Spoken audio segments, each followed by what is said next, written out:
go. Welcome back to Shenanigans. This is episode 26. I just woke up not too long ago, like 4 or 5 hours ago. I just started a job. It's really late at night. I sort through trash. I found some cool shit in the trash. Yeah, he likes to have all the jobs I used to have and shit like that. First, it's weird. I don't even do it on purpose either, because I fucking forget, like he'll tell me, oh, I had this job before, like after I get it, or like apply for it. And I'll be like, what? That's crazy. Caleb is gonna find a lot of human feces the more he does this job, and it's gonna be great. We can talk about poop. I had to go through that shit a lot. From what I heard, we won't be having a search through the bathroom stuff, but I mean, you're right. There's probably gonna be. Bro, people put their babies' diapers in I anything. I know. I was about to say there's gonna be some strays somewhere. Yeah, there's a lot of weird shit, but you want to jump right into it? Yes, Randall Cobb and Shaquille Barrett are retiring. Oh, you don't want to talk about the NCAA?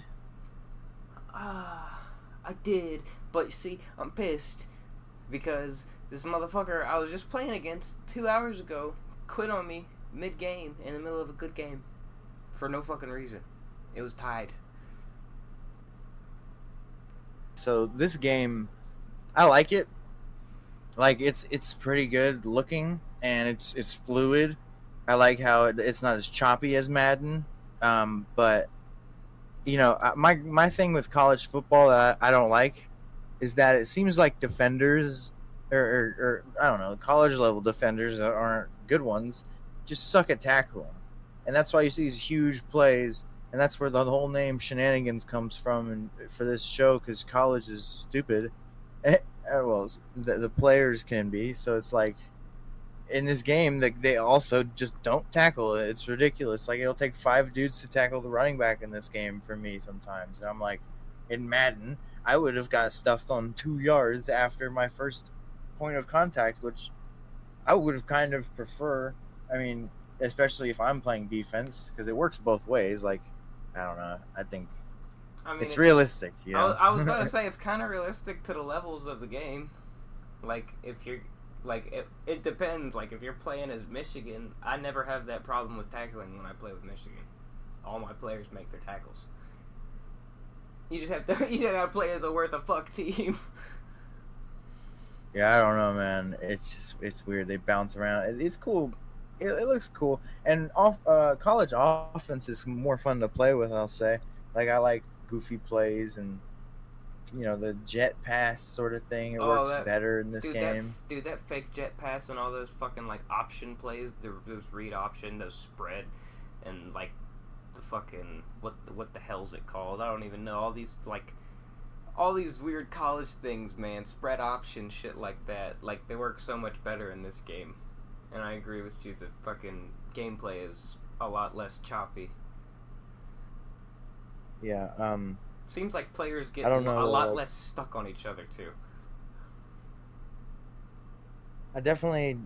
I don't know. It seems like there's a lack of super cool quarterbacks in the game, in my opinion. Like, I don't like... That's just college right now, though. There's no fucking Lamar or Kyler or anything like that. There's no one left. Yeah, as far as I know. Well, I mean, your Caleb Williams just got drafted, of course, so there goes your 99. Shedeur Sanders is going to light us up next year. Shedeur Sanders is crazy to play as, man. He's nuts. He's rated crazy. Quinn Ewers is a good I haven't tried him. Tennessee's quarterback is pretty decent. And in the dynasty mode, he can fucking... Nico. He can develop nuts. What's Nico's last name on Tennessee, Caleb? Dude, I don't even know how to say it. I am a Levi, some shit like that. I have no idea, but yeah, I picked Tennessee. We have a freshman quarterback, or like a sophomore. Well, I think he's a sophomore, but he's like a red shirt, so I think he might technically be a freshman, or I don't really know what he is, but he's been on the team for a while. But he's technically a sophomore, and it's his first season starting. He didn't really play too many snaps, like for real. He was kind of a gadget player for us, and I'm excited to see him. But in the game, he kind of fucking sucks. But at the same time, he's also crazy. At the same time, What's his name? Alex Orgy. Mm-hmm. Like in the game, I mean, I was gonna say he's a little underrated, but I mean, he's never really played a full game before, so I can't really say that. I'm just kind of pissed that they do my guy like that sometimes, and our offense is an 82 overall. I don't like some of the ratings on some of the teams, like Tennessee or Virginia Tech's a little too... I don't know if they're a little too high, but Tennessee is rated lower than Virginia Tech, which is very odd to me. Yeah, that was weird. But I was playing Dynasty. I forgot to tell you this. I was playing Dynasty, and I suck at it. But I was simulated like 5 years or something, and then not 5 years. Must not have been because Davi would have been gone by then. But I simulated a few years, and then it was like a Heisman projection in week 1, and Davi Belfort for Virginia Tech was the first overall like projection to win Heisman. And I was like, see Caleb in my mind. I was like, he's gonna be special. I hope he is, but man, I don't know. I don't know. Like on the depth chart, he's not too. He is a freshman though, so of course there's always room. But 3-star, and he's like a famous person's son, obviously, or semi-famous. Should be more famous, but MMA is underappreciated by the world. And that's what I was about to say. Casuals, the lot of you. Vitor Belfort's son is a quarterback. I haven't tried Road to Glory, did you? I am playing Road of Glory right now, actually. I have 2 characters on Road of Glory. This is what I was most excited for, because that's what I played the most in NCAA 14. I have a 3-star quarterback, and I have a 5-star running back. My 5-star running back can't be stopped. He plays for Nebraska, which is weird, because I fucking hate Nebraska. But, whatever. I'm fucking going crazy. We're undefeated right now, and they have their new freshman quarterback who's supposed to be a shit, Dylan Raiola, and he's been like throwing fucking 3 touchdowns a game in my. So I just chose the best one there. And then my 3-star quarterback, things are a little bit tougher. I'm playing for Northwestern. We're not too good of a team. We're like 3-3 right now, but I'm getting better slowly, and we're doing the best we can. It's really realistic, man. I heard if you pick a 2-star underdog, like. There's a lot of players who just play 2-star underdog and they're on the bench the entire fucking career. Man, that's lame. I think that was how Madden was at one point, though, because I remember, I think I was a receiver or something, or a quarterback, and I had to play as another quarterback or like another receiver, and I was like, this isn't me. Why am I playing as this motherfucker? I do like how in Road to Glory, you only play as your character.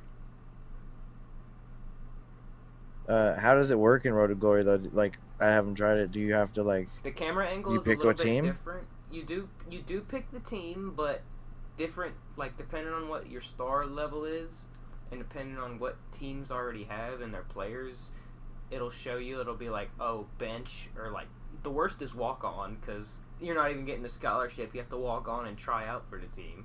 And you're going to have to start from the very, very bottom of the bench. Then there's, like, bench, and then 3rd string, and shit like that.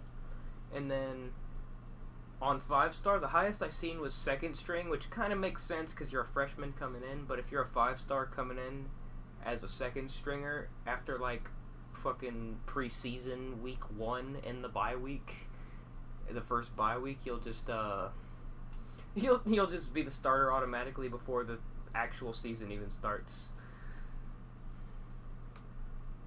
Man, that's just weird. I was doing Dynasty. Dynasty. But I'm a 3-star guy, dude. It took me fucking 5 weeks. I don't get how the Dynasty works, or like the transfer portal works. I had this quarterback who was really cool. His name was like Uchiwawa or something. He was like he signed there. He was a automatic generated fucking whatever you call him. And he had like 99 speed and shit. Like he was like Lamar. And then I played with him for like 1 year, and we went like 7-6.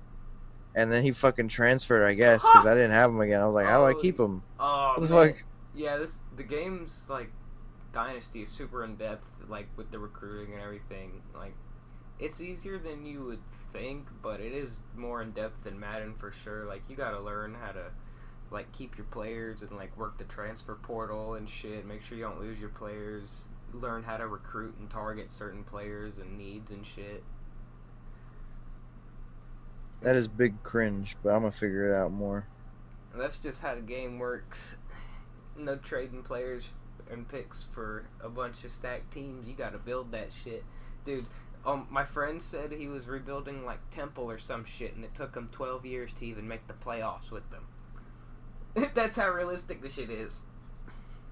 Well, I don't like college football, so I don't really know a lot of the stuff about it.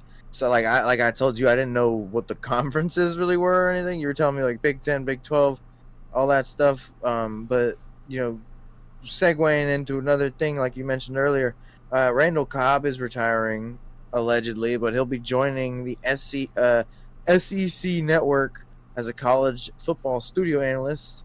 But he also says he's not officially retired.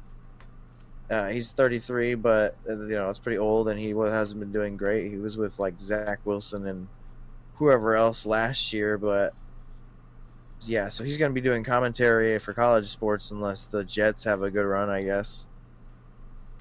Yeah, that makes sense. A lot of players seem to be doing that now, at least in recent sports history.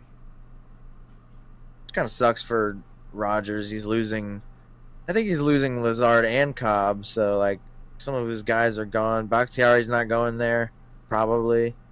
Devontae So it's just like Adams. We'll talk about him a little bit, but yeah. But yeah, he doesn't really. He's probably not gonna be a Jet. So Aaron's little reunions aren't going as planned. He only has Nathaniel Hackett. Actually, I think he's gone, isn't he? No. What? No, he's still there. Holy shit! I thought. No, he's still there, buddy. Damn, maybe that was a dream I had that he got fired. No, that's the Jets fans' dream, but no, he has not been fired. But so his retirement's not totally official, but he won't be playing probably unless they have a postseason run. But someone who is retiring legitimately, like you said as well, Shaq Barrett. I didn't know as much about him until I looked into his career. 10-year career. He's retiring after he signed with the Dolphins for no reason. He started as a Bronco for 4 years, and then he went to the Bucks. But he's 2-time Super Bowl champion, one with the Broncos and the Bucks. I remember more but with the Bucks. Yeah, me too. I didn't know he was a Bronco, but that's cool. That's my bad. But so he had a rough, like after he tore his Achilles, apparently 6 months after that, he lost his 2-year-old daughter in a drowning accident. Oh, damn. And so that's probably a lot of what weighed on him during this like off season. I don't know. He's probably like, my body and my family are going through it, so it's probably not worth it to be on the Dolphins. Yeah, I feel that. But or even to play football. But he does have other children. He has a large family to go back home to. He has 4 more children and 2 rings. So, I don't blame him. And he probably got some money for that signing bonus or some shit, like with that contract. So maybe he just finessed some money from the Dolphins. Yeah, I mean, fuck it. Honestly, I mean, shit. I would need time off too. I mean, shit. That'd be devastating. Like, he's going through tough shit. I wouldn't want to either, especially if I didn't have to. So yeah, he could focus on himself and fuck the Dolphins. So yeah, he just finessed them. That's cool as shit. But yeah, I wouldn't be shocked if he came back either. He was good, but like his Achilles is rough. And I'll get to talking about Achilles is later again too, because I gotta talk about the NFC South and shit. But right now, there's been a lot of drama with Brandon Ayuk. He's requested a trade like twice, and I haven't wanted to talk about him because he's a Niner. But it's getting more and more every week. He's some shit. He's coming out with Jaden Daniels, like saying he wants to be a commander, or talking about how much they're buddies and how much the Niners don't want him and stuff. It's like, what do you think? What you think he'll move or they'll keep him? The Niners are going to eventually move him because of the noise he's making. I think they should move him. Honestly, like I'm kind of the guy who's like, I mean, there are some cases where like the trade request is fucking like, you know, like some bullshit, and it's like kind of exploitive a little bit, but man, this is a little different, man. Ayuk and the Niners' relationship have been tanking for a little bit, and there's been rumors of this for a while. So I don't know why they'd keep him anyways. So they should really just trade him before they just have to cut him. Well, I think they're worried about their window, but wasn't he like not? He was benched to start his career, wasn't he? Like he was. Yeah. People say he was in the doghouse and shit. Yeah, like, and everyone, like, I remember my Niners friends, they were like so happy that they drafted him, and he barely even plays. He barely gets targets on the team. I wouldn't want to play for them either. They're holding his Where would you want to see him go? Not Washington, because I'm a Dallas fan, but, shit, man. Damn. I have an article here pulled up saying that the Patriots need to make a move for him. You know, I doubt he'd want to play in Buffalo, but, man, Ayuk in Buffalo would go crazy. Fucking Josh Allen would love Ayuk. There's a lot of weird, like, rumors about, like, trade him for Devontae Adams, trade him for T. Higgins, do these stupid-ass things, like, trade him for another receiver that also wants money. Like, I don't know. I think the Niners drafting Pearsall shows they don't want to pay Ayuk because they're going to have to pay Purdy soon.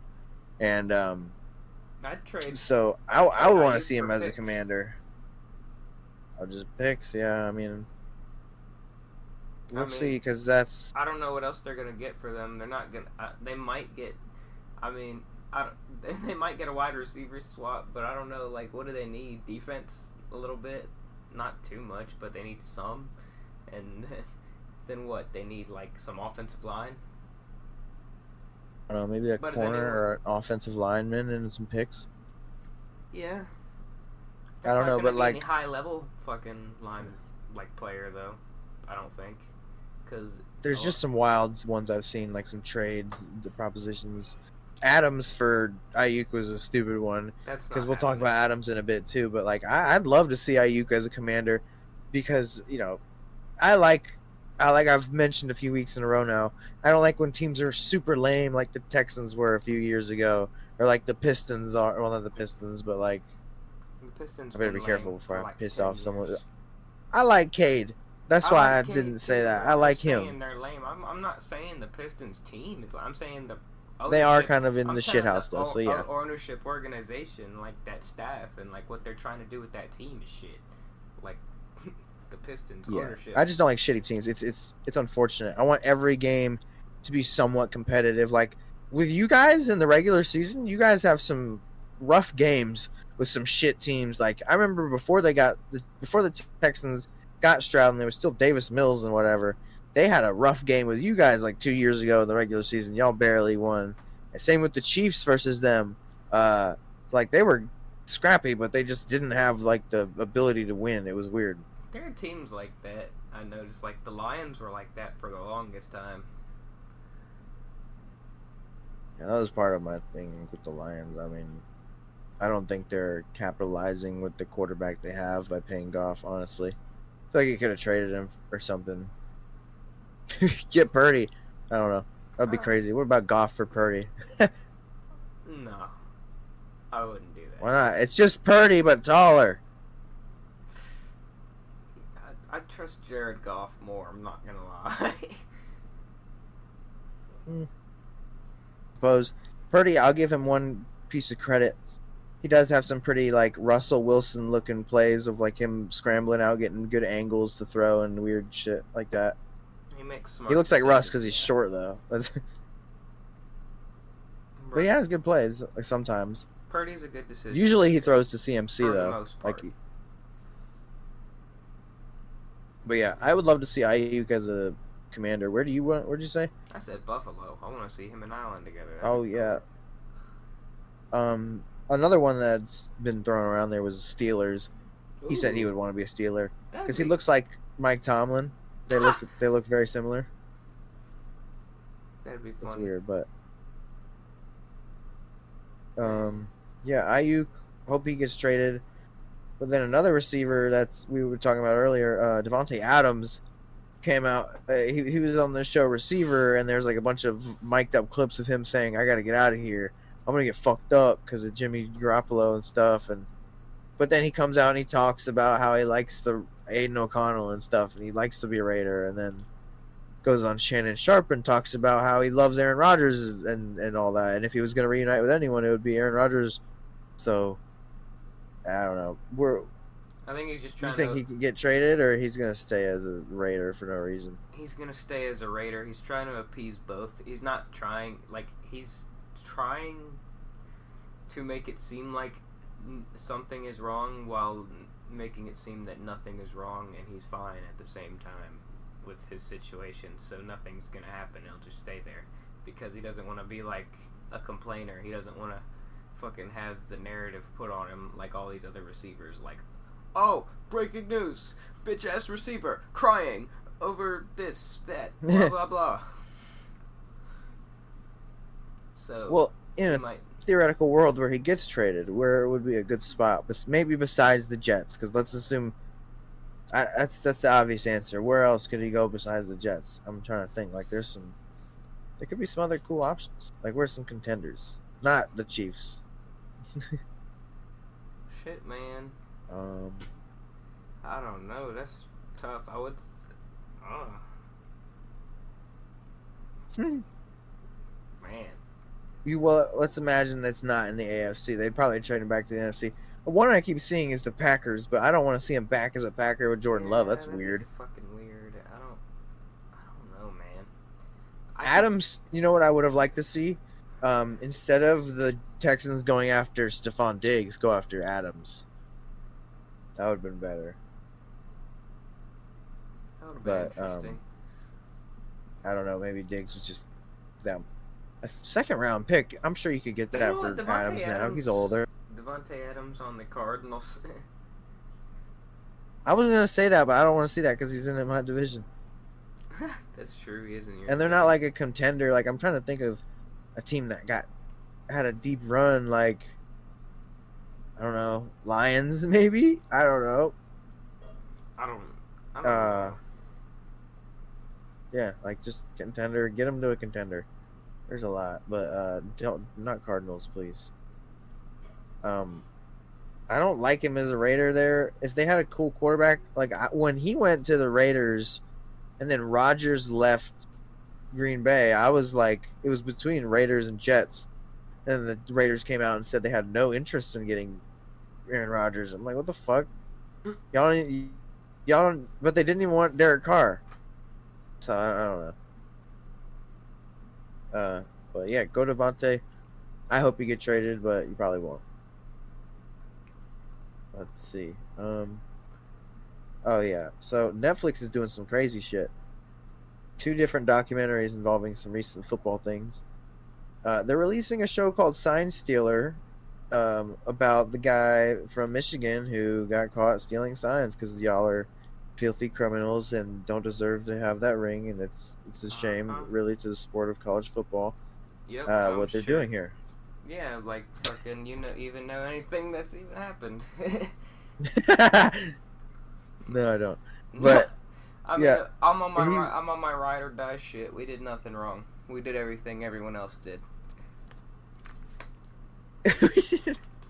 We did everything everyone else did. And if there are sign stealing allegations, guess what? We got our head coach suspended, and it would be stupid to still be doing the same shit while we're being investigated in the middle of the season. So from the Penn State game where fucking Jim Harbaugh was suspended all the way up to the national championship, even though he wasn't suspended for the playoffs, we had a big eye on us. There's no fucking way we cheated there. So I when don't you care. said We didn't cheat against Ohio State. We didn't do this. I don't think we cheated or stole signs for real. I mean, we stole signs, but I don't think we cheated. when you said we did everything what everyone else was doing, and it reminded me of like Nick Diaz going, "Oh, y'all motherfuckers are on steroids." I don't know why. Oh yeah, motherfuckers are on steroids. But yeah, Netflix needs to do a documentary about this for some reason, about Connor Stallions. Yep, it's This dude who's his doing side of the nothing now. story. What is he doing now? I don't know. Is he still there? He doesn't know. He resigned from Michigan, but I know we don't we don't hate him. He comes to games. I think he even comes in the facility sometimes. Like He fucking looks like a scumbag. He celebrated with the team when we won the championship. I'm pretty sure he was in the stands. He went and he held up like a fucking replica trophy at Ohio State Stadium of the national championship trophy. Even though he already resigned, so he's still a big fucking fan. So he's gonna tell his side of the story. I'm interested to hear that actually, because I got a picture of him up here right now. He's a goat. I got a picture of him looking at me right now, and he is a villainous looking person.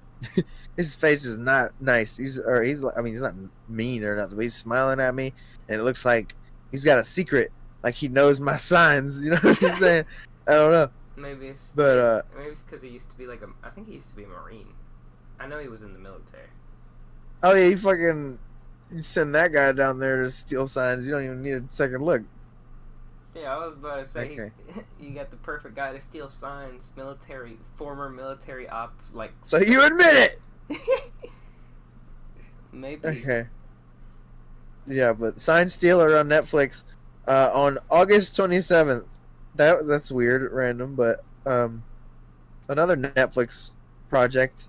And I'll be so honest, I am very bad at sports history, so I will admit that I didn't know, or I at least forgot, that Steve McNair, Tennessee Titan legend that I'm pretty sure we beat in the Super Bowl, it got murdered, apparently. I didn't know that. This was forever ago. Yep. That this happened, or a while ago, but July 4th, Netflix is going to do a documentary on that, too. Mm-hmm. Yeah, was it? Yeah, that was crazy. It was July 4th, 2009. They say it was a murder-suicide. They say his girlfriend killed him, and then she killed herself. But there's a bunch of speculation that it's like a double murder, and it was just like staged to look like a murder-suicide, and the cops never looked into it more and shit. And there's like a bunch of conspiracies and text messages and all this shit. So now they're gonna have it as a big documentary. Even though it's been speculated on for fucking like 17 years at this point, almost. However long ago 2009 was. 15? I'm looking at this tweet, and it says, or this X, and it says, Untold is back with 3 new sports stories that go well beyond the headlines. The murder of Air McNair, August 20th, capturing the Titans' 2000 Super Bowl run. So yeah, why does it have to include his loss and then his murder? It says there's a third thing, though. So I want to see if I can look at this tweet real quick, because what is the other thing? Sign Stealer.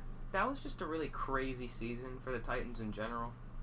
They went 13-3 that year. They were really good. They didn't even... They were a wild card team, too. They didn't even win their division.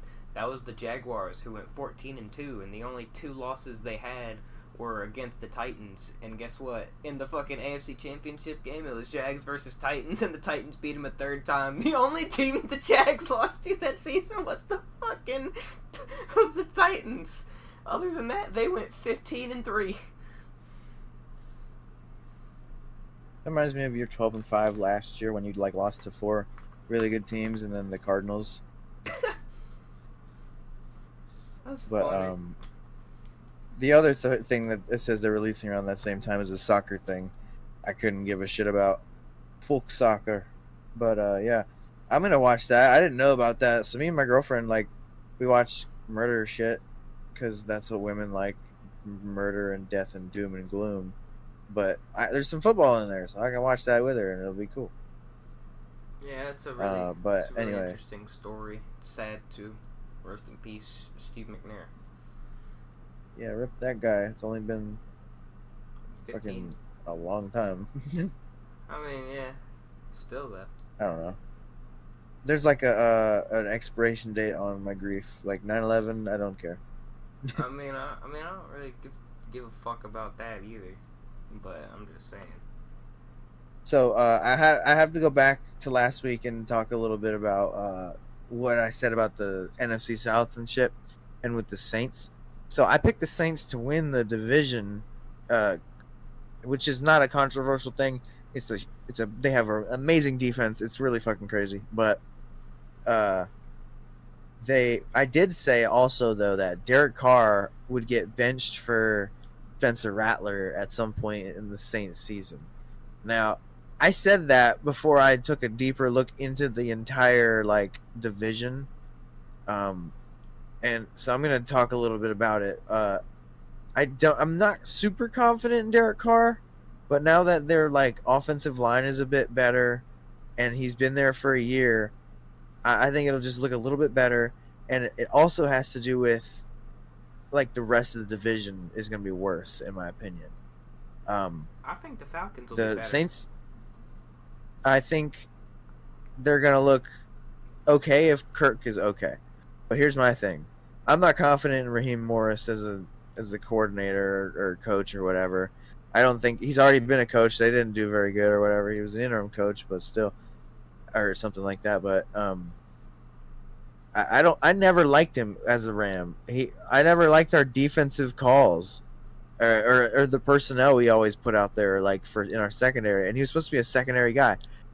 Everyone talks about how our defense was like Raheem Morris and Aaron Donald and Jalen Ramsey, right? Which in some like when Jalen Ramsey was there, yeah, our whole fucking secondary was just Jalen Ramsey pretty much. But Aaron Donald can only do defensive line work, right? It was up to Raheem Morris to do everything else, like coordinating wise.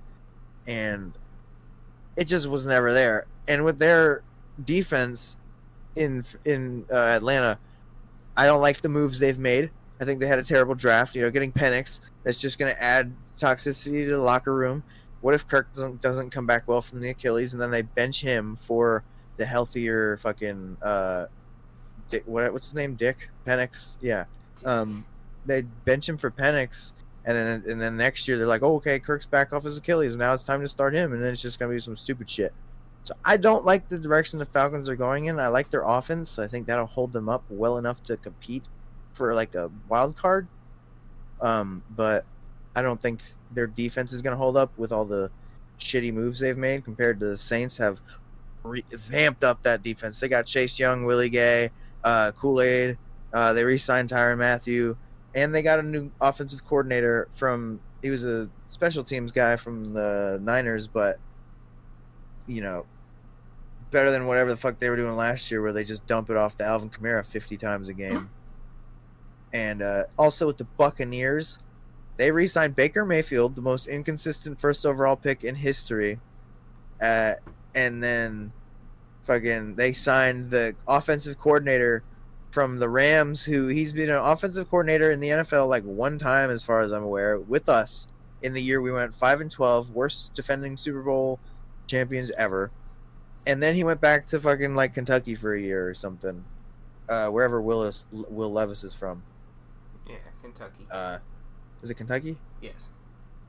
Yeah, so he was there, and then he comes back for Baker Mayfield on the Buccaneers. Rachaad White is one of like the worst running backs. Like, I like him, but he doesn't do well behind that offensive line, at least.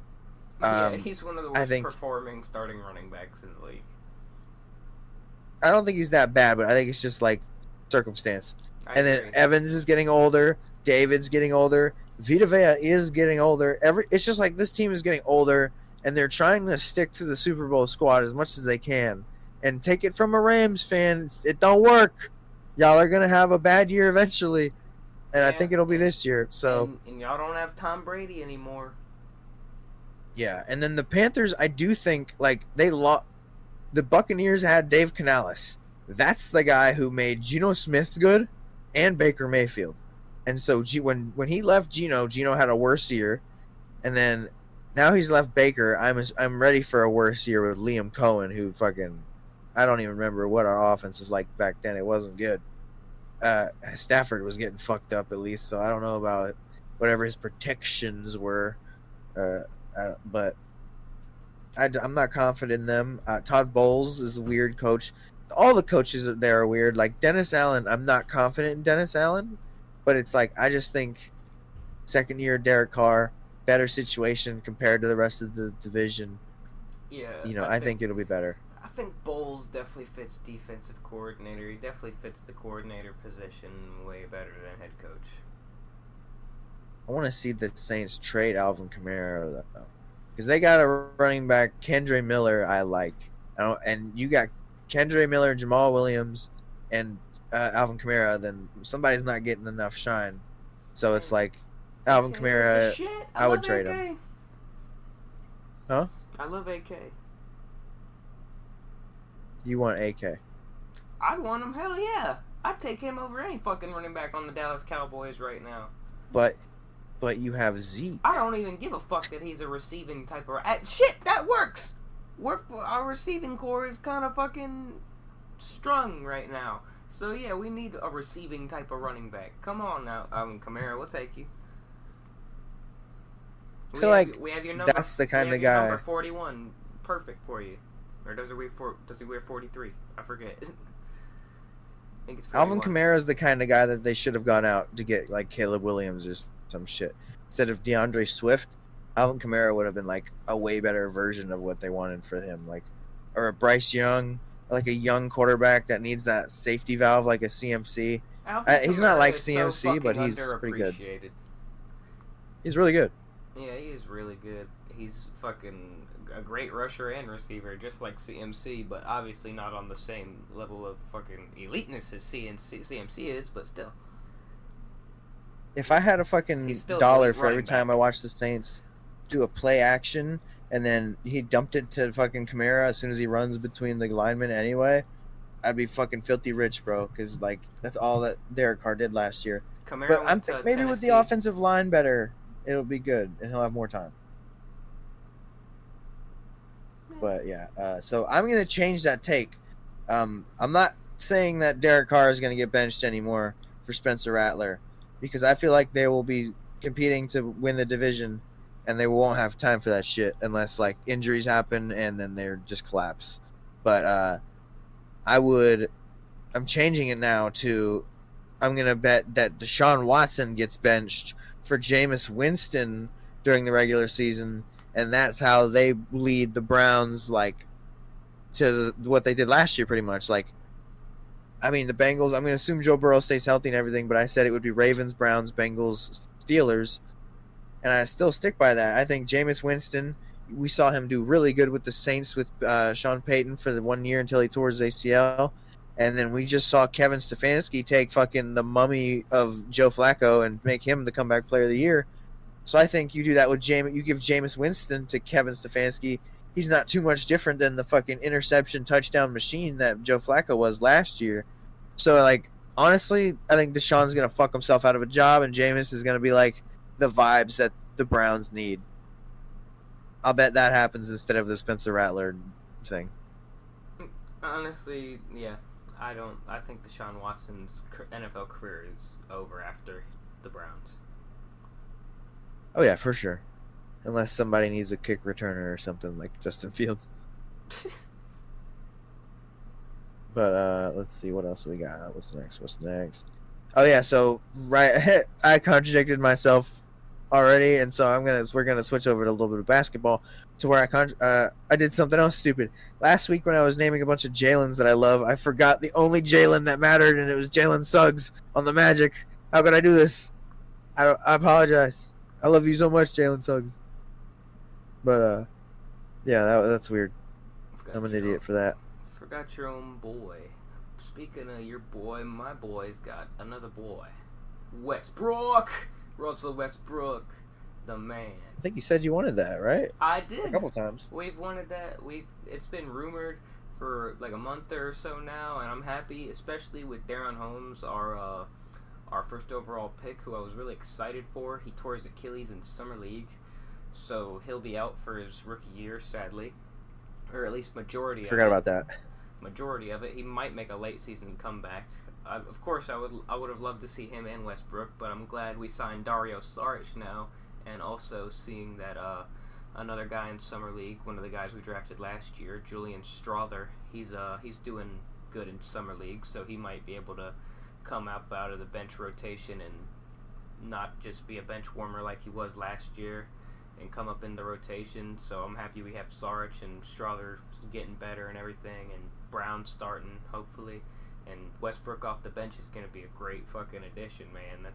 He knows how to play his role now, and we got 2 fucking triple-double machines, bro. One running the starting lineup and one running the backups. We've needed a fucking like backup guard for a while, and even though it sucks Darren Holmes, we've needed a backup big man center for a while. We've got Dario Saric for that. Strother, he's not a big man, he's a wing, but still good to have a backup wing who's doing good now. And shit, man, I think we'll be good. I think we'll be good, and there's a chance Darren Hum comes back late in the season, so I think we'll make a good push, and I'm really happy with this pickup. Do you think, like, when Jokic is off the floor, it'll be a Westbrook mostly like lineup focused around him? Because you said triple-double machines, so like when you think when Jokic isn't playing, it'll be mostly Westbrook as the focus? I think so, maybe. I'm not sure how they will go about it, but that could work, like with Westbrook leading the bench squad and Jokic leading our starting squad and shit. Of course, they make rotations throughout the game for what like makes sense, and I'm pretty sure Westbrook and Jokic can definitely play together because, I mean, yeah, they both can take the role of fucking passing and the scorer, so they could have a dynamic together too, and we might even see them start together sometimes, which might be interesting too. So I think they could play well both ways, together or not together. I think both ways work, but I would like to see Westbrook lead the bench squad and Jokic lead the starting squad, and Westbrook be on the floor more when Jokic is off, just so we have an advantage on the court. Right. Yeah, and that is one of the biggest problems with the Nuggets is when Jokic is off the floor. So that is great for you guys, and glad it's not just Jamal Murray. That's another exciting name on the fucking team. Jesus, y'all are boring. With Jamal just getting head being the most exciting thing that's happened in the history of the Nuggets. Man, we won a championship. Yeah, I mean, Jokic's face. Did you see Jokic at the Olympics screaming? I did. See, that's what I'm saying. When I say he doesn't care about basketball, what I should have said is NBA. He don't give a fuck about America, I guess. Well, I wouldn't. Yeah, never act like Serbian. That. Yeah, but come on, Luka cares. Luka's weird. Luka's emotional. He is, but yeah, Russ to Denver. Luka's a player and who's simultaneously the reason his team wins and is so good, but is also the same reason they lose and choke. Yeah, that was a really dumb performance by him in the finals with all that bitching. But speaking of bitching, Patrick Beverley, big news on him. Bitching that he was gonna get the league minimum, so instead he's gonna go get a historic contract in Europe. Keep that in mind. Okay, this is tweeted by his own podcast. Developing Pat Bev is currently weighing his options between an NBA blah blah blah historic contract in Europe. His own fucking words. He's heading to Europe. They gave me everything I could ask for. I couldn't refuse. He is fucking signing to Hapoel Tel Aviv, which is an Israeli basketball Premier League. So that is not in Europe, Mr. Pat Bev. Maybe you should go back to fucking whatever college you probably didn't play 2 years for. Where did he come from? Shit, Pat Bev? I don't even know where the fuck Pat Bev came from, man. I just know the next 5 years were his, and the next 5 years went away, and it was still Steph Curry's and not his. He's funny though. He's like he went to college A at shittier version of what Arkansas. Dylan Brooks tries to do. Arkansas. Well, I mean, hey man, Patrick Beverly, like, he was a fucking nasty role player, nasty defender, one of the best defenders I'd ever seen, man. Like, he's a really good defender. Or, he used to be, but now he's old and fucking washed, and he's still good at defense, but he's old, man. Nobody wants you. Magic sign and trade legend. You know what I'm saying? Had him for a day or something. That's the stupidest shit about NBA, in my opinion. Why do teams do that shit? Why do y'all trade people? Or assign people and then trade them? That's so stupid. Man, Anyway.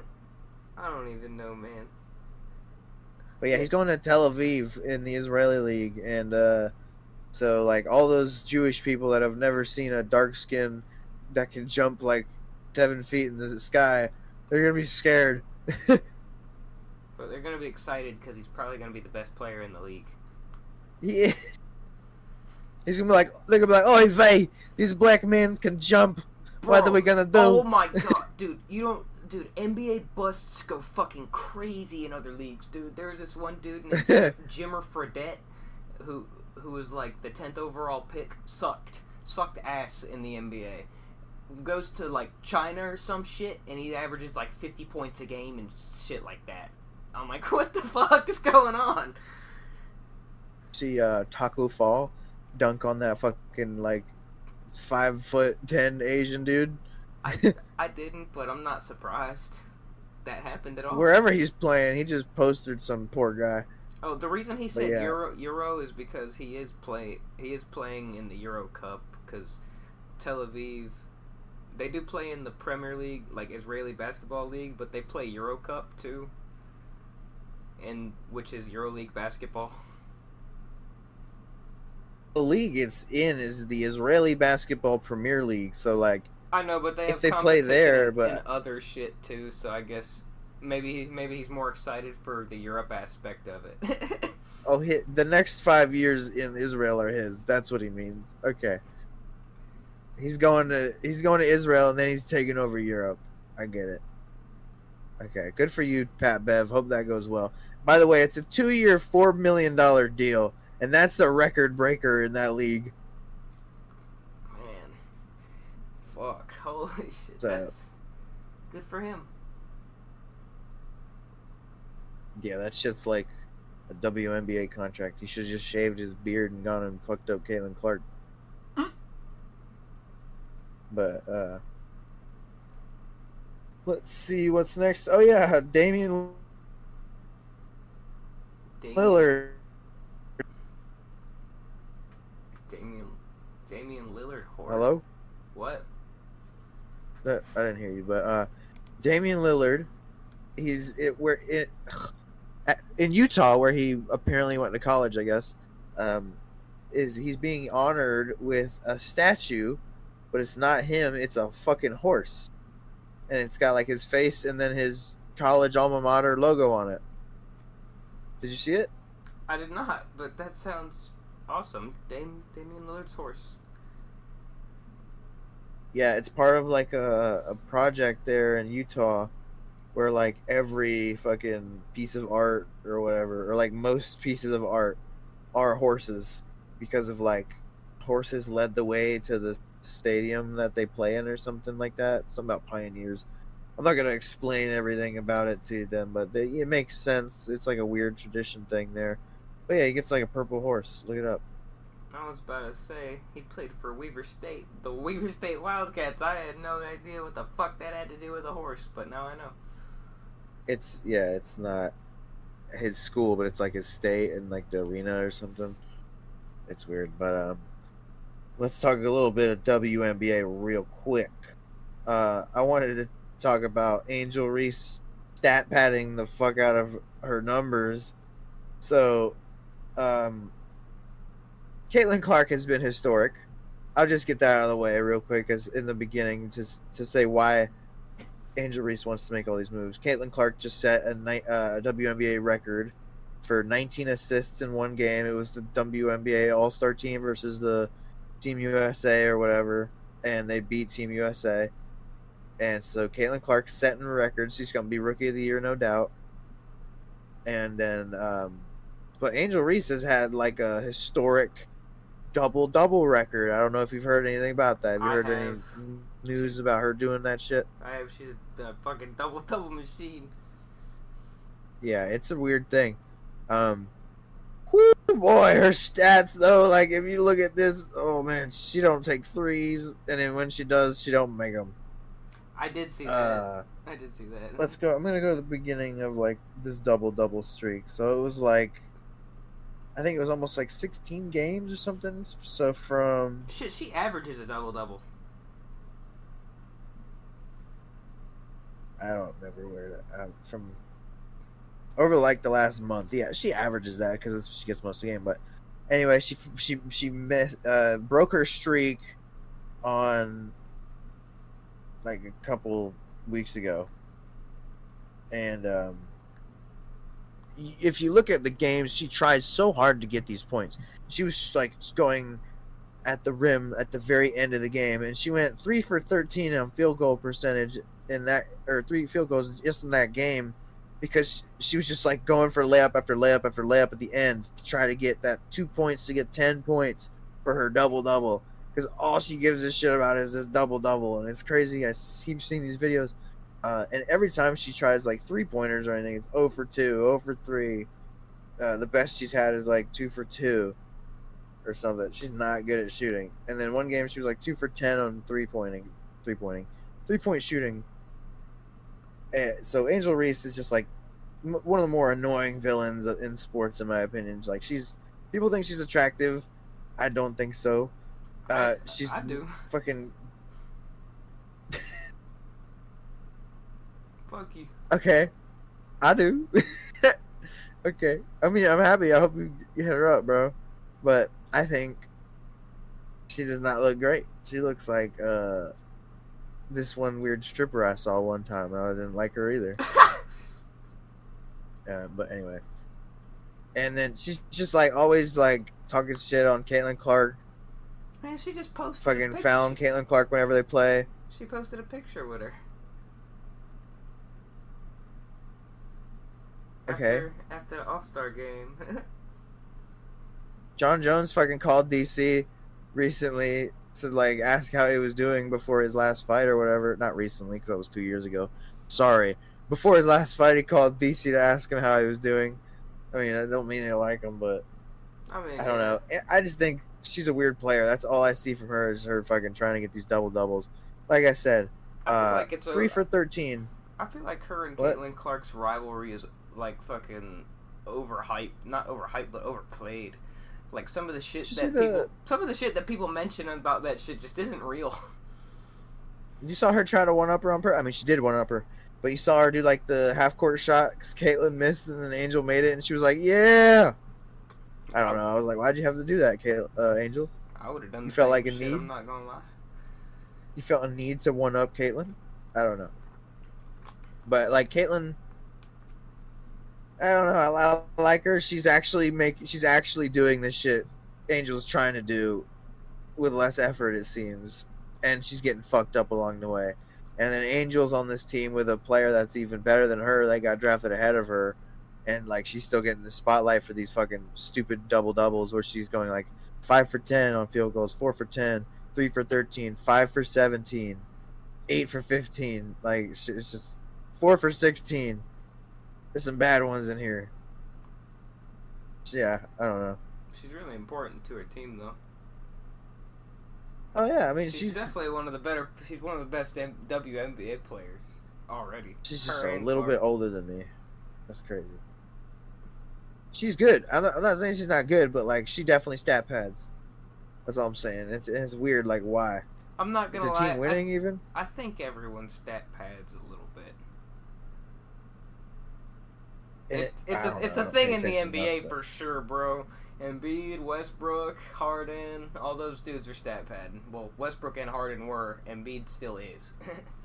Like foul baiting and getting free throws is not necessarily stat padding. Oh, I mean I agree with that, but Harden and Westbrook were stat padding. Like Harden would like garbage time stuff. Yeah, garbage time stuff, and Westbrook would like wave off his center so he could get the rebound instead of the center and just run in like right in front of him and just grab the shit. Like very obvious stat padding. I don't know how to. I guess I just got to show you a video of I don't even get her doing this shit, like just going for Let's see how many rebounds it was. It was like 16 rebounds in that game where she was trying to get her like 2 extra points. I saw the it was like play. I saw the play by play. Yeah. It was like Angel Reese misses something, rebound, misses rebound, misses rebound, misses rebound, Yep. makes. I don't think she made it. I'm pretty sure she just kept missing. But yeah, I don't know.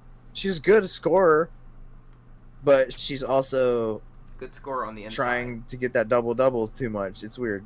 I don't know. Well, let's talk. Ooh, I did forget. I got another thing. Not WNBA, but rookie NBA. Bronny and another player. We're gonna talk about Bronny first, and then we'll compare him to the other guy. So Bronny, yeah, I was having a tough time finding his stats. So give me a minute. It's tough to find summer league in stats. his first. I've barely been able to find any. Yeah, and it says here, in his first game, he had like 8 points. You know, he's not doing too great. He got like 12 points, 13 points. He's improving, but like his shot percentage isn't that great. Bleacher Report, which is the site I'm on right now, trying to look at his stats, it won't tell me his shooting percentage, his field goals, all that. Like, they are trying so hard to like make it look good. Because then the only other thing, other than like, look at the 12 points he got, look at the 13 points he got, it's all about LeBron. Like, oh, it's his dad, and he went to 1 year of college. It's weird, and then you go to this other guy, Alexander Czar, who's had a worse summer league performance than Bronny. So for all that scrutiny, all that shit talking from Jaylen Brown and Angel Reese and whoever Jaylen Brown's wife is or whatever, he's better than Czar right now. What do you think about that? I'm under the impression that Summer League obviously doesn't tell everything, which is the case for so many players. Like, a lot of players who do great in Summer League just never end up turning to shit. So I'm not really surprised Czar's doing, like, bad, but he is doing... But honestly, yeah, for people giving Bronny shit, the 55th overall pick shit for doing bad, and not giving the number 2 overall pick fucking shit for doing that, yeah, that's kind of some bullshit. Bronny has done better in Summer League, I'll agree. But okay, so yeah, I found it. Better. So in their 3 games, Bronny had 8 points in the first game. Like, if you just watch, you know Czar's better. But then Czar had 12 points in his first game of Summer League, and then Bronny had 12 in his second, and then Czar had 8 in his second, and then in the third one, Bronny had 13, and then Czar had 0, and it was 0 of 15 field goal percentage. Oh yeah, and the other 2, he was like 4 of 12 and 4 of 14, so he's struggling at shooting and everything and scoring, but he's getting rebounds, he's getting steals, he's getting blocks and stuff. So he's producing. Bronny's doing all right as well there, but they're looking about not too different right now. Just saying. Good luck, Bronny. Good luck to Bronny. Good luck to both of them, honestly. Shit. Good luck to Czar. Czar got drafted higher, and I think Bronny is in an unfair situation. Like, he can't help that he was born from LeBron's nuts. You know what I mean? That just happened, and now he has to deal with that. I don't fucking... Yeah, I mean, I don't see a problem with it for real. The fucking 55th overall pick, they didn't really take that big of a risk. So I don't really care, but... Yeah, but he's getting, like, a lot of attention, a lot of scrutiny. It's like, I think, what 55th overall pick has ever had this much attention? You know what I mean? I mean, I agree on that whole side of things, but I'm still giving good luck to both of them, especially Czar. Bronny doesn't need to do basketball. Bronny could stream. Bronny already makes money. Bronny already got deals. You don't want Bronny to do good, though, and, like, be a basketball player? I do, but I don't know, like, maybe like obviously he's in the NBA, so he's doing it, and maybe this is just like wrong of me to question his like ambitions, but he doesn't. He doesn't have. It doesn't look like he likes it as much as his little brother does, or as much as his dad does. Like they constantly post basketball, talk about basketball, do this, post their highlights, or like not on the internet a lot and shit. Bronny's all on the internet. Bronny's all gaming and shit. Bronny's a streamer. Bronny's like he's got other ambitions other than basketball that will not take him to the level of super duper NBA starter that people want him to be. But maybe I'm wrong. I hope he Think does. LeBron will stream? Fuck no. LeBron won't stream. I mean, he might do a Instagram live stream and fucking say the lyrics all wrong to a song he doesn't know. You don't think LeBron would do numbers streaming like Madden when he's retired? No, I don't think he'll do that. I think he'd go more into a podcast route or some shit. I don't think LeBron's a gamer like that. I hate hearing him talk about basketball because it's the only time he sounds smart. Every other time LeBron's talking, he sounds like a fucking liar who has no idea what he's talking about. He's just bullshitting the whole time. I had a feeling Kobe was going to score 80 that game. You know, I had a feeling that Donald was in danger that day, but I didn't tell him, and I regret it, you know. Thank God he dodged that bullet. I don't know. But, yeah, LeBron's weird. And I hope Bronny does well in the league because that would be a weird pressure. I can't imagine how lame that is to like want to be your own dude, and then everyone's like, "Yeah, well, but your father, but you're so much like your dad." That sucks. Anyway, enough of the ball sports. Let's talk about combat. UFC 304 is coming up this weekend, and we're gonna predict it. I want to look at the card real quick, see if there's any interesting names. There's this weird Irish lady who's kind of attractive in a weird way, but not really. This is prelims. Do you know RoboCop, Brazilian RoboCop, right? You know him, Gregory Rodriguez? Yes. He's fighting in the prelims. Oh, please go back. I don't want to look at that guy. Leroy Duncan is who he's fighting. He's fighting Christian Yes, Leroy he is. Duncan. Ooh. I don't even know who the fuck that is. Me neither. I don't know. I know a couple of these guys, but my laptop is being annoying. Molly McCann's fighting. It's a British card, so it's all a bunch of British fighters. Nathaniel Wood's British. Molly McCann's British. Cowlin Loughran is Irish. Yeah, something over there. I don't know how to say something on that island. Yeah, like all of these guys are from like Wales, United Kingdom, Ireland. So all of these, like, it's pretty much the only one that's not is like the first opening fight is not a UK person. But let's just predict the main card here. To open the main card is Arnold Allen versus Giga Chikadze. Man, I like Giga, but I'm gonna go Arnold here. Arnold got them fucking stones in his hands. Yeah, I saw a thing where it was like Giga got his ass beat by Cater, and Cater got his ass beat by Holloway, and then Arnold looked better versus Holloway than Cater did, so he should beat Giga, right? But I don't know. Arnold is... I would like to say Giga, honestly, but I mean I wouldn't because I don't like Giga. Actually, I hate Giga. He killed Edson Barboza when they fought, but I mean in a striking exchange when Arnold Allen fought Dan Hooker, he just swung like a maniac, and I don't know how much that's gonna work versus Giga. Dude, I don't know. I'll take Giga, honestly.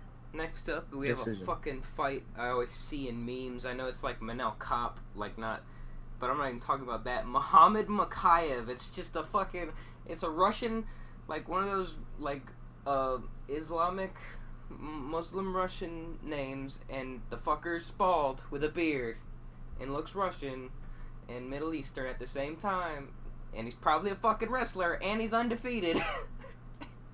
Fighting out of the UK. I don't know if I should go against that man. I'm not gonna. I'm picking Mikhaev. I'm picking Mikhaev too. Sorry, Cap. Yeah, Manel Cop. I don't know. You kickboxer guy in Rise, and I don't know if he spent enough time wrestling Dagestanis, but I know he was for this camp. But how much have you been preparing like this throughout your career? So I'll go with Mikhaev. I'll go Mikhaev submission in round 3. I feel like it'll be rough for him in the first few rounds, but he's got an aggressive grappling game, so I feel like he'll get a submission. Then we got Patty Pimblett versus Bobby Green. Man, What do you think? I don't think Patty Pimblett's like legit, but he's kind of been taking it a little more serious, I guess. Bobby Green is a little washed, I guess. So this is gonna be. I really would not be surprised if Bobby Green won this fight at all, but I'm gonna go Patty. I'm gonna go. Might be a bad pick for me, but I'm gonna go Patty. But I'm not surprised if Bobby Green wins at all. I feel like the only way Bobby wins is if he wins like the whole time, like he just beats him in the stand up the whole time, and Patty can't get his grappling off, and that takes some time to establish. But once Bobby gets all flowy like he does, like when he was, I thought he beat Rafael Fiziev when they fought, but I'm gonna go Bobby. Honestly, I think if he gets that range and starts tapping Patty's face, then he's gonna just win that way, win the fight the whole way, probably decision. Patty's got a chin, but yeah. So Bobby, and then we got Tom Aspinall versus Curtis Blades. Curtis Blades. I got Tom Aspinall. Wow, really? No, I was not. I wasn't picking Curtis Blades. I was in the middle of saying something when Oh. was your pick. Shit. Curtis Blades. I was about to say Curtis Blades has been on a little streak of being embarrassed as of recent. So His whole career, yeah. I'm gonna pick Tom Aspinall. Yeah, me too. I think Aspinall is just such an explosive finisher. I like him, and I also think he's the best current heavyweight. Yeah, he probably is. He's got good grappling, and I think he's just more explosive than Curtis is. I think if they clinch on the fence and Curtis gets his positions like he wants, then it'll be a tough fight for Tom. But I think if Tom gets any kind of striking going, it's over for Curtis. Yeah, because sometimes Curtis Blades forgets what grappling is when he's just getting punched in the face a bunch. Well, and like he shoots super weird for a takedown. Even Derek Lewis read it. That's how he knocked him out. He was like, "Yeah, Curtis doesn't really shoot right, so I just uppercutted his ass." So I don't know, Tom. I think Tom just knocked out Sergey Pavlovich unexpectedly for me. So I think that adds another like element that we didn't really see before to his game. And you know, Curtis is pretty open to getting chinned, like Francis Ngannou, Sergey Pavlovich, Derek Lewis. I feel like I'm missing someone else, but I'm not. And yeah, Curtis beats like old dudes and bums. Like, it's weird. I don't like him. And or if he beats you like a good guy, he just lays on him. Like, he laid on Alexander Volkov for like 25 minutes, and then Tom Aspinall beat the shit out of him and won and submitted him. So I mean, Tom Aspinall, knockout, round 1. And the main event, Bilal Muhammad versus Leon Edwards. Who you got, mister? God, man. Man, Leon. I got Leon. I love Leon. I've loved Leon since before he was a champion. He was my favorite welterweight when Kamaru was going through his whole little shit. I know he's kind of a boring fighter a little bit, but I like him. And I don't like Bilal Muhammad. I do like some of his, like some of the stuff he says and whatnot, but some of the stuff he says also is very stupid, and I don't like the way he fights. He's boring. I mean, yeah, Leon is boring, but I like Leon more. Go Leon, man. Yeah, I'm gonna pick Bilal. Honestly, this could really go either way. Honestly, I wouldn't be surprised if Bilal won. I wouldn't be surprised if Leon won. Leon should win, but Bilal, I just think he's a very good balanced fighter. So I think he's gonna have options. Like he's gonna go for the grappling, and he's gonna have enough stand up to mix things up and set up those takedowns. I think he's really good that way in being like an MMA fighter wrestler instead of like a Colby smothering like American style where once Leon read like that and got him to not be able to shoot, it was pretty over. I So I agree. think Bilal will be like a decent test for Leon, Yeah. especially since the first fight, Bilal's been on such a tear. He beat Gilbert Burns, Wonder Boy, um, other people I forgot right now. Let's who did you last fight, Bilal?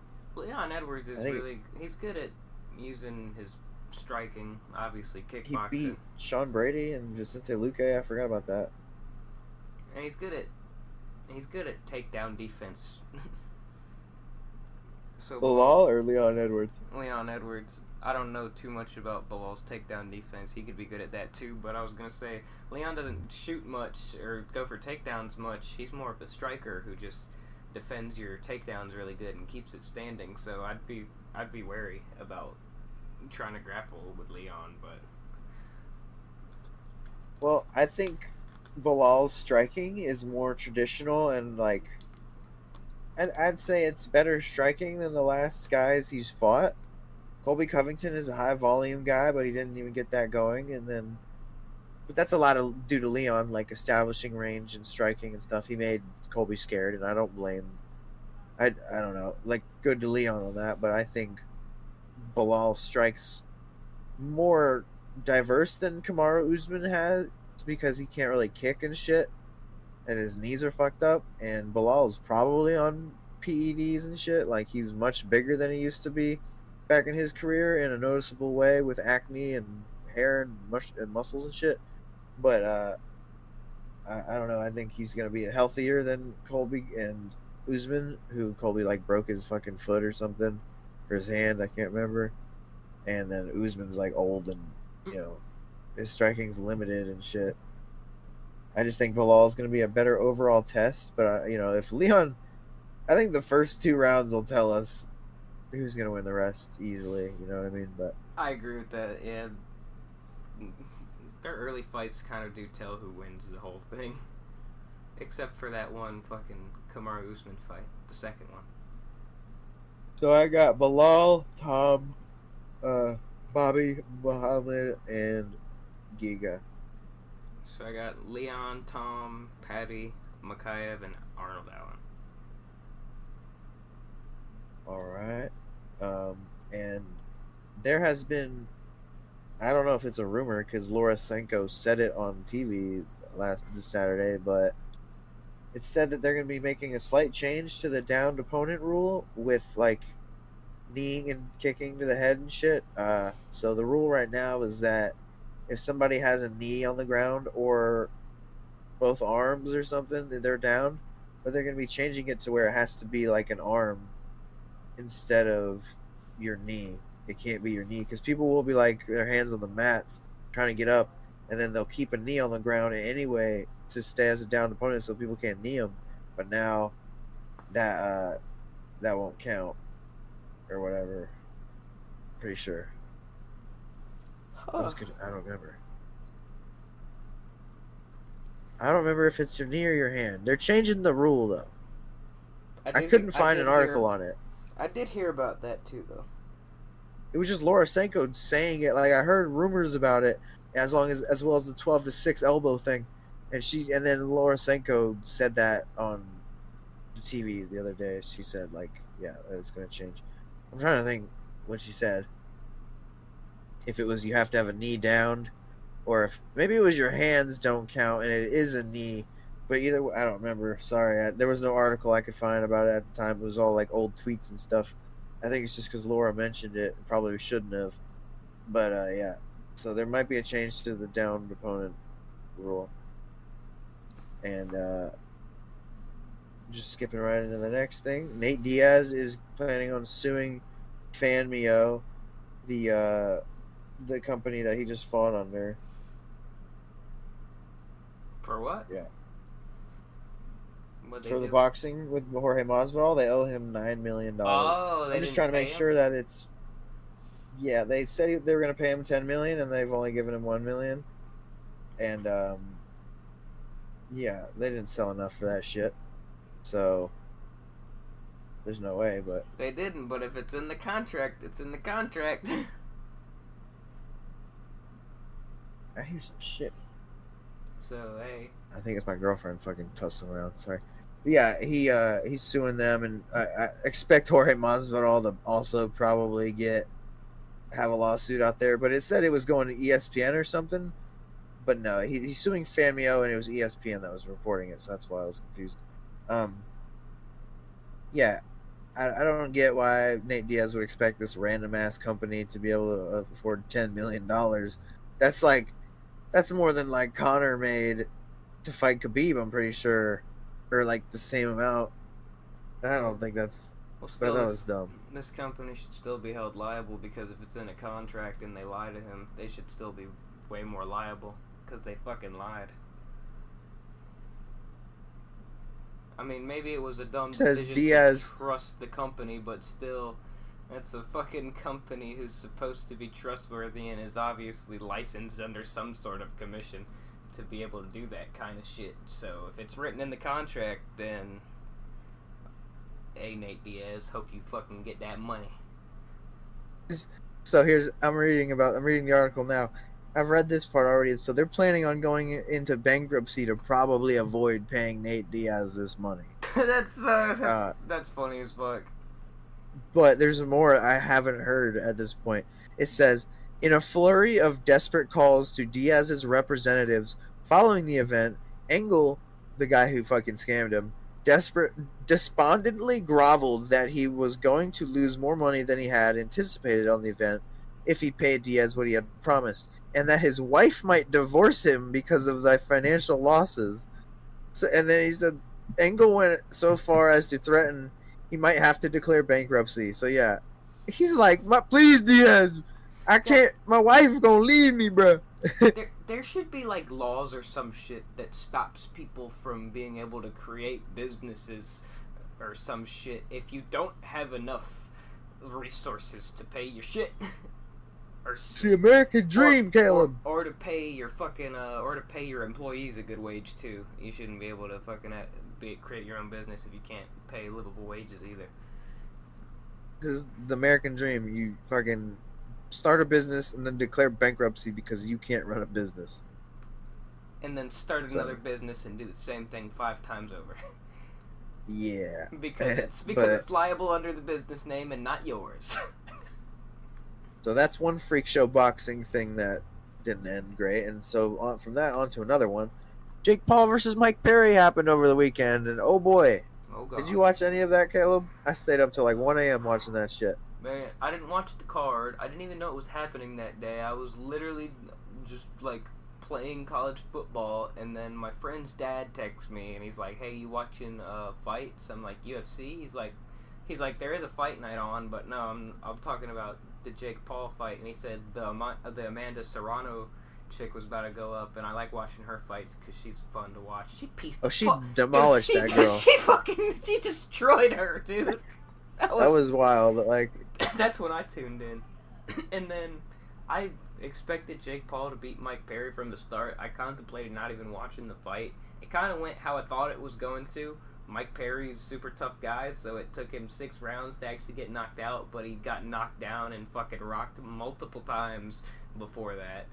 And like, yeah, you can't be flat-footed, standing straight up with your fucking hands down and boxing with gloves in the actual sport of boxing. I think the name bare knuckle boxing is very misleading because I think boxing is definitely more of a sport, and like and bare knuckle boxing is more like a fight with rules, like, oh, you can't kick and do. It's like, I mean, it does have the same premise sort of, but it's more like bare knuckle fist fighting, not boxing. Boxing, you bend your knees, you have techniques, you're very technical, and it's the sweet science and head movement and fucking defense and all this shit. And bare knuckle boxing is just not that. So I could obviously tell, especially him being a smaller and older opponent too, Jake Paul was just gonna fucking demolish him.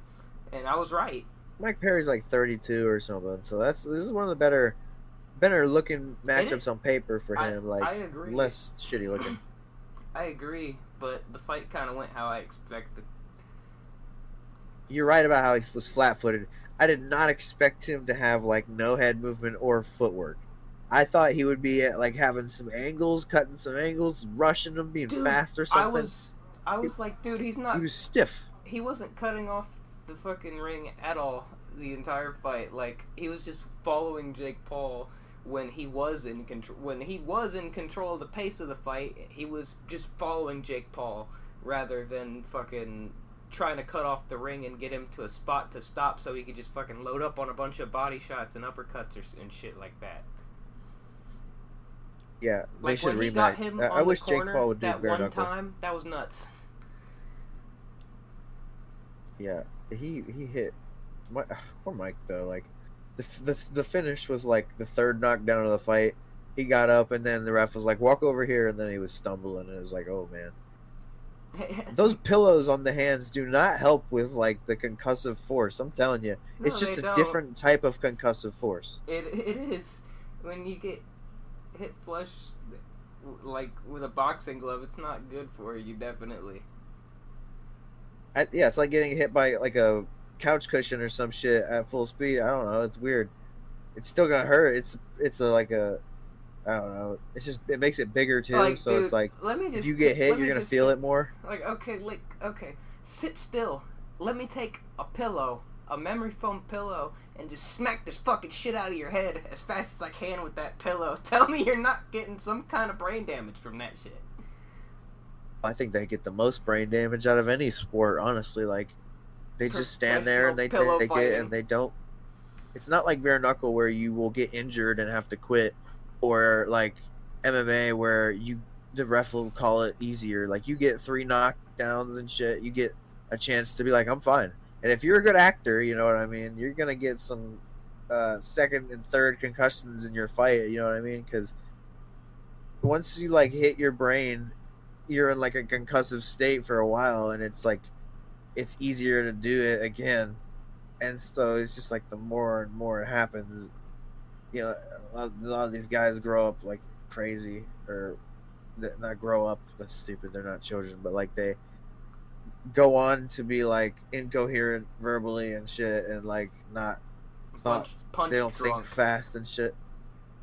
Yeah, Holly got Alzheimer's and shit, or whatever, right? Or Yeah, Parkinson's, they're Alzheimer's. brain, like a bunch of degenerative brain diseases and shit.